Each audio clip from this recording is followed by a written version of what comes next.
नमस्कार साथियों, वंदे मातरम, जय गौ माता की।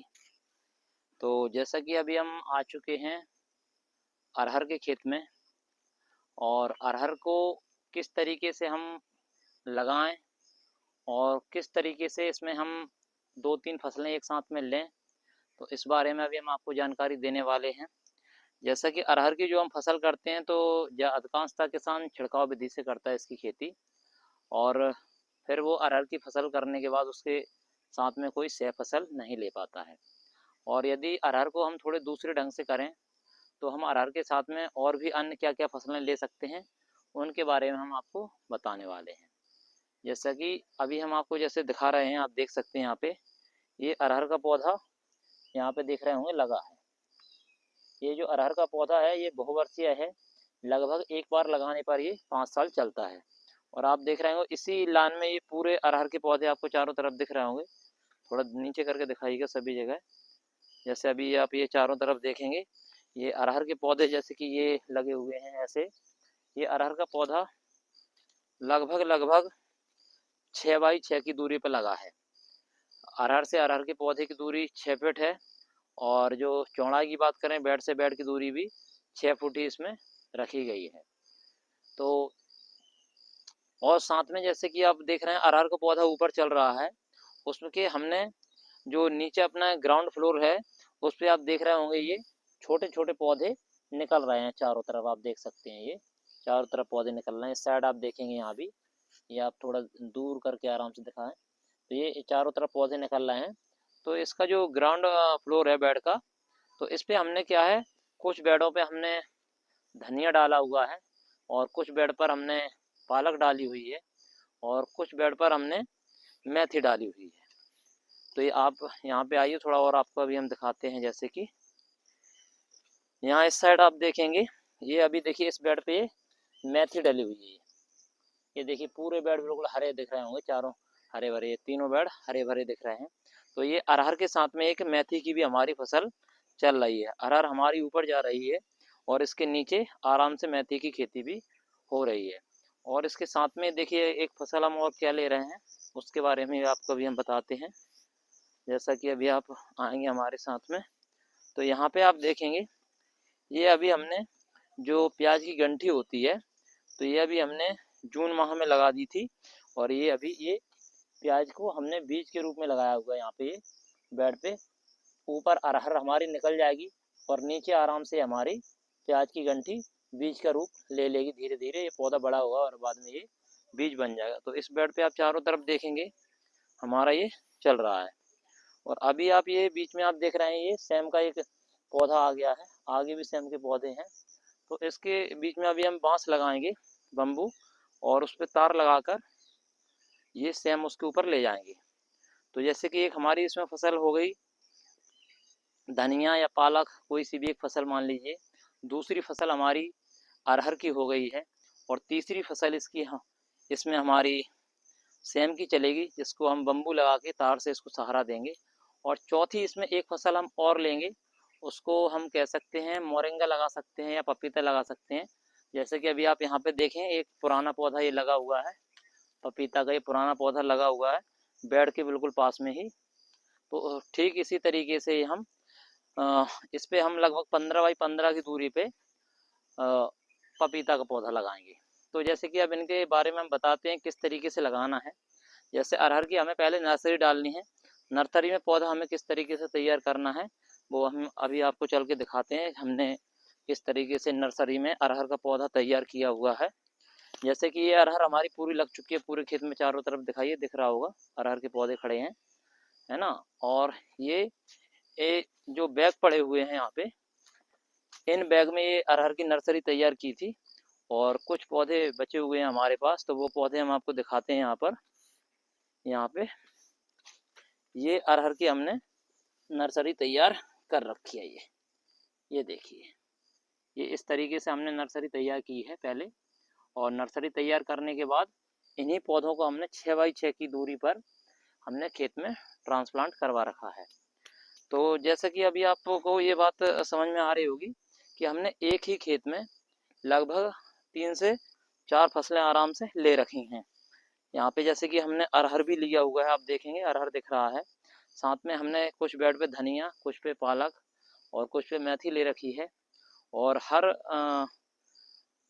6 फीट की दूरी पर हमने 7 फीट की दूरी पे कहीं कहीं हमने सेम लगा रखी है। जो सेम के पौधे थोड़े बड़े होंगे फिर हम बांस लगा के तार का सहारा दे के उस तार पे हम सेम कर देंगे। और अभी पपीता की नर्सरी हमारी डल चुकी है और कुछ ही दिन में पपीता बड़े हो जाएंगे। फिर इसी खेत में हम 15 बाई 15 की दूरी पर हम पपीते को हम ट्रांसप्लांट करेंगे। तो इस तरीके से यदि हम थोड़े भी मैनेजमेंट से यदि हम खेती को करें तो हम 4 फसलें एक साथ एक खाद में और एक ही पानी लगाकर एक बार ही सभी फसलों में पानी चला जाएगा हमारा, एक ही जो हम खाद देंगे सभी फसलों को मिल जाएगा और हम 4 फसलें आराम से ले सकते हैं। और इनकी जैसे हाइट का भी एक ध्यान देना है। जैसे कि पालक की जो हमारी हाइट है वो लगभग 6 इंच 8 इंच 1 फीट तक जाएगी। और अरहर का जो पौधा है हमारा 4-5 फीट तक चला जाएगा। और जो सेम है, सेम के लिए जो बांस लगेगा वो करीब 8 फुट 60 फीट की दूरी पर लगेगा। तो उससे वो सेम तार के ऊपर आ जाएगी। और जो पपीता का पौधा है वो 8 से 10 फीट की दूरी पे चला जाएगा, वो सबसे ऊपर रहेगा। तो इस तरीके से इनका हाइट भी मेंटेन रहेगा। और इनका जैसे रूट जोन भी अलग अलग होता है। जैसे जो पालक रहती है उसकी जो शाखा जड़ें होती हैं वो लगभग ऐसी 2 से 3 इंच तक ही जाती हैं, ज़्यादा नहीं जाती हैं, जबकि 35 दिन में उनको निकाल लिया जाता है। और जो अरहर की रूट है वो लगभग 1 फीट तक जाएगी। जो सेम है वो हमारी 1.5 फीट तक चली जाएगी, उससे थोड़ा ज़्यादा भी जा सकती है। और जो पपीता है उसकी रूट आपकी 2 से 2.5 फुट 3 फीट तक भी जा सकती है। तो इस तरीके से इनका रूट जोन भी अलग है और इनकी जो हाइट है वो भी अलग अलग है। तो एक फसल दूसरे फसल को किसी भी तरीके से डिस्टर्ब भी नहीं करेगी। तो अब इसमें थोड़ा हम बताते हैं पानी का मैनेजमेंट हमें किस तरीके से रखना है। तो पानी के बारे में आपको बताते हैं। जैसे कि यहाँ पे हमारा ड्रिप एरीगेशन फिटिंग है, पूरा ये पाइप आया हुआ है, ये मेन पाइप है। फिर इसके बाद ये ड्रिप का नोजल है और एक ये ड्रिप का नोजल है और एक ये ड्रिप का नोजल है। यानी कि 3 फीट का जो हमने बेड रखा है उसमें हमें लगभग 3 ड्रिप डालने हैं। अभी जैसे कि बारिश का मौसम चल रहा है तो बारिश पर्याप्त हो रही है, तो इसलिए अभी हमने ड्रिप नहीं डाला है। और अभी जैसे ही बारिश का मौसम समाप्त होगा तो उसके बाद हम इसमें ड्रिप को लगवा देंगे। तो पानी भी अच्छे से इसमें चलता रहेगा। और बेड से बेड की दूरी हमें रखनी है कम से कम बीच में 1.5 फीट की जगह भी छोड़नी है बेड बनाने में, कि इतना हम घना ना कर दें कि हम बेड में फिर अंदर जा ना सकें फसल की देखरेख करने के लिए। और बेड लगभग 2.5 से 3 फुट का बनाया जाए, जिससे आराम से उसमें जो अरहर का पौधा है, जो अन्य फसल है, वो आराम से अच्छे से सर्वाइव कर सके। और आपको यहाँ एक चीज़ और दिख रही होगी खेत के किनारे साइड, ये जो नेट लगा हुआ है, अभी बारिश में थोड़ी हवा चलने की वजह से गिर गया है, उसको अभी सही करवाएंगे। तो ये नेट इसलिए लगा रखा है कि मतलब जो हवा के साथ में बहुत तरह के कीट और पतंगे उड़कर आते हैं, जो फसल में डायरेक्ट अटैक करते हैं और फसल को नुकसान पहुंचाते हैं। तो ये जो कीट पतंगे हवा के साथ उड़ के आते हैं तो नेट की वजह से वो खेत की मेड़ पर ही गिर जाते हैं। तो इसका भी यदि हम प्रबंध कर दें तो बहुत ही अच्छा रहेगा। करीब 50% हम अपने पौधों को हम कीटों से बचा सकते हैं। फिर इसका जो सबसे मुख्य कॉन्सेप्ट है वो है बायोडाइवर्सिटी। बायोडाइवर्सिटी यानी कि खेत की मेड़, मेड़ का हम सदुपयोग कैसे करें। जैसे कि अभी हम आप देख रहे होंगे, जैसे कि यहाँ पे मेड़ पे हमारे चारों तरफ पेड़ ही पेड़ दिख रहे होंगे। आप चारों तरफ कहीं भी आप देखिएगा, चारों तरफ पेड़ ही पेड़ दिख रहे हैं। ये आप देखें चारों तरफ पेड़ ही पेड़ दिख रहे हैं। तो जैसे कि खेत की मेड़ से भी हम एक फसल ले सकते हैं। जैसे कि आम का ही पौधा है, अभी आम जाने वाला है, तब भी ये देखिए आम के फल ये चल रहे हैं। इसमें आम एक आपको तोड़ के दिखाएं, ये देखिए कितना प्यारा आम है और पूर्णतः ऑर्गेनिक है। तो जैसे कि किसान क्या करता है, खेत की मेड़ से सारे पौधे हटा देता है, तो उससे एक बहुत बड़ा नुकसान ये होना पड़ता है कि जो भी कीट पतंगे हमारे हवा के साथ उड़ के आते हैं वो सीधा डायरेक्ट फसल पे ही अटैक करते हैं।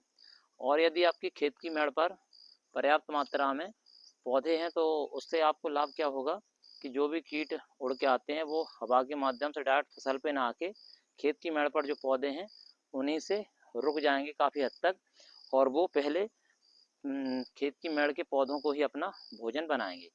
बाद में कुछ कीट हो सकता है आपके खेत के अंदर आए, तो उससे पहले ये जो आपने नेट लगा रखा है इस नेट से रुक जाएंगे।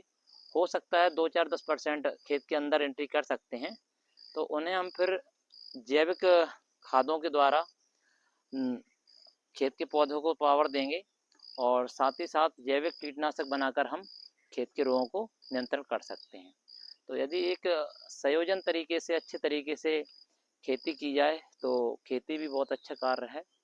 और इस तरीके से आप खेत को तैयार करें और इस तरीके की बायोडाइवर्सिटी बनाइए तो एक अच्छी खेती, मुनाफे की खेती किसान भाई कर सकते हैं। और अन्य कोई जानकारी यदि चाहिए हो तो आप हमसे संपर्क कर सकते हैं। धन्यवाद।